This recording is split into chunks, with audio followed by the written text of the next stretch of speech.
Спасибо. Talk about Iran. You have a whole website devoted to stopping war. www.stopiranwar.com.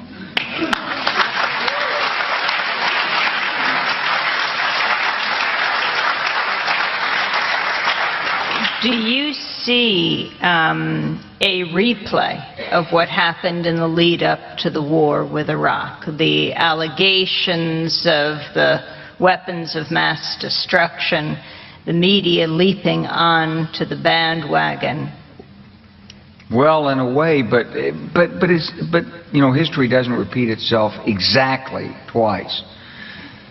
What I did warn about when I testified in front of Congress in 2002, I said, if you want to worry about a state, it shouldn't be Iraq, it should be Iran. But this government, our administration, wanted to worry about Iraq, not Iran. I knew why, because I'd been through the Pentagon right after 9/11. About 10 days after 9/11, I went through the Pentagon and I saw Secretary Rumsfeld and Deputy Secretary Wolfowitz. I went downstairs just to say hello to some of the people on the Joint Staff who used to work for me, and one of the generals called me and he said, "Sir, you got to come in. You got to come in and talk to me a second." I said, "Well, you're too busy." He said, "No." He says, "We've made the decision. We're going to war with Iraq." This was on or about the 20th of September. I said, "We're going to war with Iraq. Why?" He said, "I don't know." He said, "I guess they don't know what else to do." So I said, "Well, did they find some information connecting Saddam to Al-Qaeda?" He said, No. He says, "There's nothing new that way. They've just made the decision to go to war with Iraq." He said, "I guess it's like we don't know what to do about terrorists, but we've got a good military and we can take down governments." And he said, "I guess if the only tool you have is a hammer, every problem has to look like a nail." So I came back to see him a few weeks later, and by that time we were bombing in Afghanistan. I said, "Are we still going to war with Iraq?" And he said, "Oh, it's worse than that."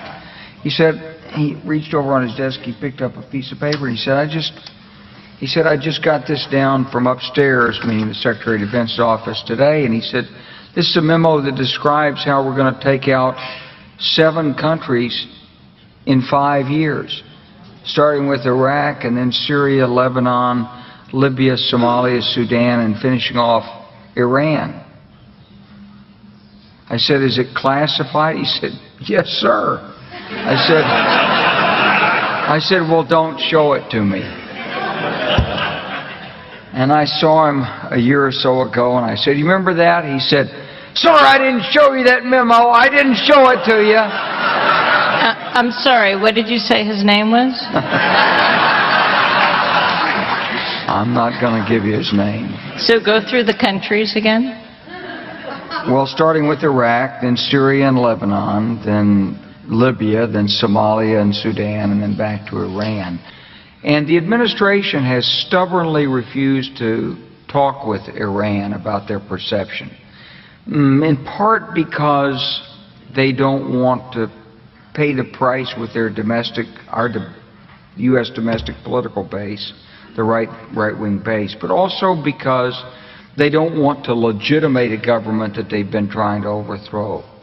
If you were Iran, you'd probably believe that you were mostly already at war with the United States anyway, since we've asserted that their government needs regime change. So, and we've asked Congress to appropriate $75 million to do it, and we are supporting terrorist groups, apparently, who are infiltrating and blowing up things inside Iran. And if we're not doing it, let's put it this way, we're probably cognizant of it and encouraging it.